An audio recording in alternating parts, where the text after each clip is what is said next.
ಇವತ್ತು ನಾವು ಅದು ಚೈನ್ ಬೀಚ್ ಹೋಗಿದೆ, ಅಲ್ಲಿಗೆ ಹೋಗ್ಬೇಕು. ನಮ್ಮ ಅಮ್ಮ ಬನ್ನಿ ಅಂದರೆ ಬರ್ತಿಲ್ಲ, ನಮ್ಮ ಅಪ್ಪ ಬನ್ನಿ ಅಂದರು ಅವರು ಬರ್ತಿಲ್ಲ. ಎಲ್ಲರೂ ಫ್ಯಾಮಿಲಿ ಆಗಿಬಿಟ್ಟಿದ್ದಾರೆ, ನಮ್ಮ ಅಕ್ಕನೂ ಬರ್ತಿಲ್ಲ. ನಮ್ಮ ಅಮ್ಮ ನೀನೊಬ್ಬನೇ ಹೋಗು ಅಂತ ಹೇಳ್ತಿದ್ದಾರೆ. ಮೊದಲೇ ಅಲ್ಲಿ ಕಳ್ಳರು ಇದ್ದಾರೆ.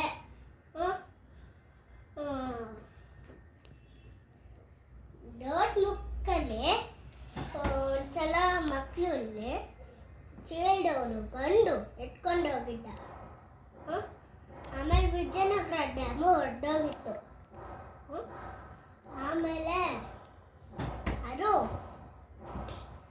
ವಿಜಯನಗರ ಡ್ಯಾಮು ಹೊರಟೋಗಿತ್ತು. ಆಮೇಲೆ ಅವತ್ತು ನಾನು ಅಲ್ಲಿ ಹೋಗಿದ್ದೆ, ವಿಜಯನಗರ ಡ್ಯಾಮ್ ಬರೋ ಗೇಟ್ ಹೊರಟೋಗಿದೆ.